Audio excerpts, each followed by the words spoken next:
चालू केलं.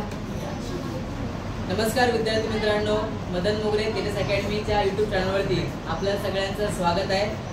पुन्हा एकदा तुमच्यासाठी घेऊन येते एक पुढचा धडा, इयत्ता 9वीचा एक होती समय हा धडा आज आपण या ठिकाणी शिकणार आहोत. याचे लेखक आहेत उत्तम कांबळे. आदिवासी भागामध्ये पूर्व प्राथमिक शिक्षणाची सोय नाही आहे, पण या भागामध्ये अनुताई वाघ यांनी जे पण कार्य केलं आहे, खूप मोलाचं कार्य केलं आहे. त्यांच्यावरती अनेक सारी संकटं आली.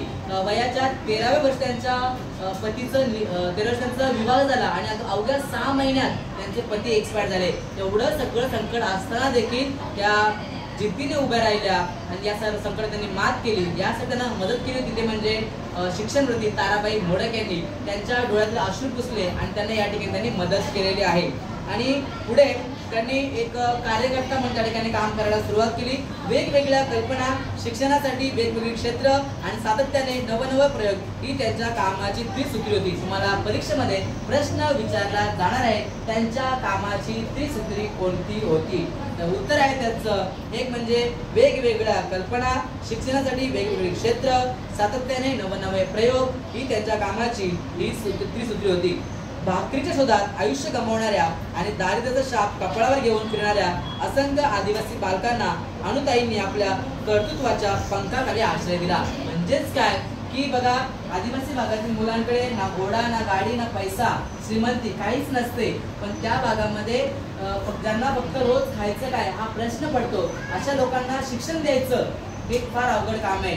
दारिद्र्यामध्ये पिसलेल्या कपडे जेमतेम 2-3 ड्रेस बस, चपला एक चप्पल 2-3 वर्ष वापरायची. नाहीतर आपण आपल्याकडे प्रत्येक गावाला जायचे वेगळे बूट असतात, क्लासला जायचे वेगळे, घरामध्ये घालायचे वेगळे, बरं की नाही? अशा 4-5 जोड प्रत्येकाचे असतील. ड्रेस तुमचे खूप सारे असतील आणि आदिवासी लोकांचं असं नाहीये.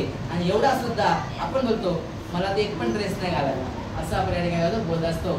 चप्पल तर नाहीच नाही. थोडंसं काय झालं, आपण चप्पल नवीन फेकून देतो, लगेच नवीन चप्पल आणतो. हे लोक कसं बसेल?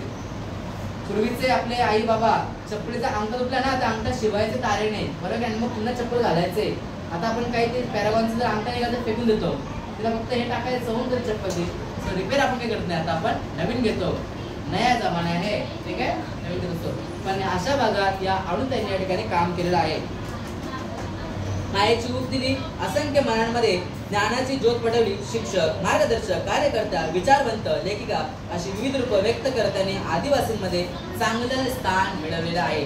आणि अशा पद्धतीने ताराबाईंनी त्यांच्या याच्यामध्ये खूप चांगलं स्थान या ठिकाणी मिळवलं आहे. चला वाचायचंय आता पुढचा मुद्दा वाचणार आहात. राणावनात भटकणाऱ्या. कोण वाचते? कोणी वाचा.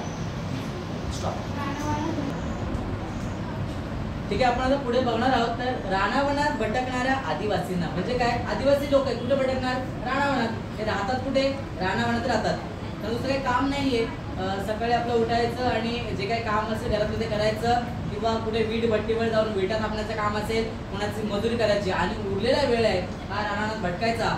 पक्षी पकडायचे, पक्ष्यांचे आवाज काढायचे, पक्ष्यांचं निरीक्षण करायचं. मग ते नाही का, पक्षी पण खातात सुद्धा, म्हणजे तर रानातली कंदमुळं खाणं, नदीवर जाणं, म्हणजे भटकण्याचं काम त्यांचं असतं. अशा लोकांना एकत्र करणं खूप अवघड आहे. कारण त्यांचं ना असं नाही ना की जेव्हा शाळा आहे, शाळेत गेला, अख्खा दिवस गेला, क्लासला गेले, असं काहीच नसतं आदिवासी लोकांचं. ते याही परिस्थितीत. पण आत्ताचे आदिवासी मतं बदलले गेले. सरकारने यांच्याकडे खूप चांगल्या सोयीसुविधा आणलेल्या आहेत आणि आज त्यांना शिक्षण दिलेलं आहे. कारण आज आदिवासी लोकांना आपल्या शाळेत देखील आदिवासी शिक्षक असतात, त्यांच्या काही जागा राखीव असतात आणि मग त्या जागा भरवतात. आणि मग आज आदिवासी लोक शिकायला लागले आहेत. त्यांची कास्ट एसटी आहे, असे काही आदिवासी त्याच्यामध्ये मोडत असतात. पण या लोकांनी त्यांनी केलं आणि भविष्याचा वेध घेणारी दूरदृष्टी आणि धडपड त्यांच्यामध्ये त्यांना दिसलेले आहेत. त्यांनी बघा अनेक त्यांच्याकडे प्रयोग केलेले आहेत. त्यांना पाश्चिमात्यांचा अभ्यासक्रम भाषांतरित करावा लागला नाही. पाश्चिमात्यांचं म्हणजे काय? तर इंग्लिश लोक जे होते, जे इंग्रजी अभ्यासक्रम आहे, तो इंग्रजी अभ्यासक्रम ट्रान्सलेशन वगैरे करावं लागलं नाही. प्राथमिक शिक्षणच घ्या असं सांगितलंय. म्हणजे की तुम्ही त्यांना बेसिक शिकवलं, अ आ इ ई वाचायला शिकवलं, क ख त्यांना वाचायला शिकवलं आहे आणि हाच त्यांचा पाया भक्कम केला. उद्या एखादं तरी पत्र आलं, ते पत्र तुम्हाला वाचता आलं पाहिजे, तुम्हाला वाचता आलं पाहिजे. एक त्यांनी काम केलं होतं. त्याच पद्धतीने पान नंबर पुढच्यावरती बघा, पान नंबर 14 वरती बघायचं आहे. त्याच पद्धतीने छान वाक्य या ठिकाणी लेखकांनी लिहिलेलं आहे. आपल्या मंद प्रकाशात मंदिर उचलून टाकणाऱ्या समयप्रमाणे अणुताईंनी काम केलं. म्हणजे अणुताईंचं काम हे साध्या आणि सोप्या पद्धतीने होतं. ते काम त्यांनी केलं. त्याच पद्धतीने त्यांना कधीही प्रसिद्धीचं जगमगाट नाहीये. काही लोक या ठिकाणी काम करतात पण बॅनर मात्र एवढे मोठे मोठे लावतात. स्वतःचं नाव खाली लिहितात बघा, समाजसेवक. स्वतःला बोलून घेतात मी समाजसेवक आहे. बरं की नाही, काम एवढंच करतात. अरे बाबा त्याच बॅनरमध्ये असं करतात, दिवाळीच्या तुम्हाला हार्दिक शुभेच्छा, एवढे बॅनर छापतात, अख्ख्या शहरभर छापतात. जवळजवळ लाख रुपये खर्च करतात. लाख पण कमी असते. एक बॅनर साधारणपणे छापायला 1000 रुपये लागतात. 2000 रुपयाचा एक मोठा बॅनर लागतो. असे किती बॅनर छापले पण ते लावायला माणसं लागतात. बरं की नाही, लाख रुपये तेच गरिबांना दान केले तर त्यांची दिवाळी चांगली होईल. बरं की नाही. आणि मग खाली ना समाजसेवक, स्वतःलाच बोलायचं समाजसेवक. पण अणुताईंनी कधी स्वतःचा ना बॅनर लावलाय ना कुठे प्रसिद्धी घेतली ना कुठे झगमगाट केलेला आहे. असं काम त्या अणुताईंनी केलेलं आहे. कारण त्या स्वतः स्वयंप्रकाश होत्या. अनेकांनी या लोभस उजेडामध्ये आपल्या आयुष्यातील अंधार संपवण्याचा प्रयत्न केला. प्रसिद्धी, मान सन्मान त्यांच्यापर्यंत चालत आले. स्वतःचं भाग्य उजळून घेतलं असेल पण त्यांच्या आजोड कामाला कोणाच्या शिफारस पत्राची गरज नव्हती. म्हणजे अणुताईंनी जे काम केलं या कामाला कोणी बोललं नाही पाहिजे की तुमचं काम खूप छान आहे, असं कोणाची शिफारस पत्राची गरज नव्हती. आदिवासी लोकांनीच त्यांना सांगून दिलंय. आता आमच्याकडे एक ना निलेश सांबळे स्वतःच्या कमाईतून त्यांनी शहापूरमध्ये मोठं हॉस्पिटल उभं केलंय.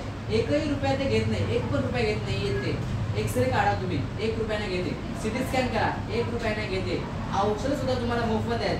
जर ब्लड घेतला तर सगळ्या आजारावर मोठ्यातले मोठे आजार, एखाद्या म्हणजे हे प्रसूतिगृह आहे ते पण त्यांनी चालू केलेलं आहे.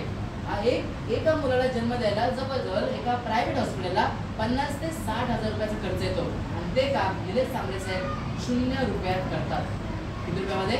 0 रुपयात. तुम्हाला पण काही तुम्हाला तर त्या हॉस्पिटल जायचं असं जाऊ शकता. आसनगाव ट्रेन पकडायची, कल्यावरून आसनगाव ट्रेन पकडायची, आसनगाव उतरायचं, रिक्षाने जा, हॉस्पिटल तुम्हाला सोडणार 20 रुपये शेअर रिक्षा सोडणार तुम्हाला. तुम्ही जा तिथे ट्रीटमेंट घ्या, तुम्हाला नक्कीच फायदा होणार आहे. आता आम्ही सुद्धा गेलो होतो मध्ये हे घ्यायला हॉस्पिटलला. मॅडम नाही गाडीमध्ये पडला होता तेव्हा आम्ही गेलो होतो आणि तेव्हा त्याचा एक्सरे वगैरे काढला. 0 रुपयात त्यांचं काम त्या ठिकाणी झालेलं आहे. डॉक्टर गोळ्या औषध सगळं त्या ठिकाणी दिलेलं आहे. तुम्हाला जायचं असेल तुम्ही नक्कीच जा. कोणाला असेल आजार त्याने नक्की तुम्ही त्या ठिकाणी जाऊ शकता. मला सांगा, मी तिकडे फोन करून सांगेल. हां, निलेश सांबळे आमच्या घरचे खास आहेत, तर आपण सांगूया. ठीक आहे. तर निलेश सांबळेसाठी टाळावं पुढे घ्यायचं आहे. बघा या ठिकाणी त्यांनी जे काम केलं यांना कुठल्याही पुरस्काराची आवश्यकता नव्हती. कुठल्याही बघा, कारण ते खूप मोठं काम करते. एखादं हॉस्पिटल चालवणं काही सोपी गोष्ट नाहीये. अनेक लोकांना त्यांनी ऑपरेशनसाठी दिले. कोणी कोणाच्या घरी कोणी एक्सपायर झालं त्यांना 1-1 लाख रुपये मदत केली आहे. MPSC UPSC पेपर चालवतात ते. कोणाला पोलीस व्हायचं असेल तुम्हाला त्यांच्या तिकडे जायचं. हॉस्टेल जाऊन राहा, पालघरला हॉस्टेल आहे तिकडे जाऊन राहा. मागच्या वर्षी महात्मा गांधी विद्यालयामध्ये वह्या वाटप केलेल्या आहेत. त्या वह्याच्या मध्ये निलेश सांबळेंचं नाव त्या ठिकाणी आहे. खूप वह्या वाटले त्यांनी.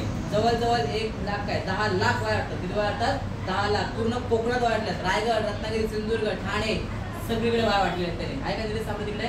नाही, तिकडे वह्या. आणि अशा पद्धतीने आदर्श शिक्षक, पद्मश्री, दलित मित्र यांसारखे मान सन्मान नेहमीच अणुताईंच्या शोधात भटकत राहिले. आज आपण या ठिकाणी थांबतोय आणि पुन्हा एकदा आपण एका नवीन व्हिडिओमध्ये आपण भेटणार आहोत. तोपर्यंत सर्वांनी आपली काळजी घ्यायची आहे आणि चॅनलला लाईक अँड सबस्क्राईब करायचं आहे. धन्यवाद.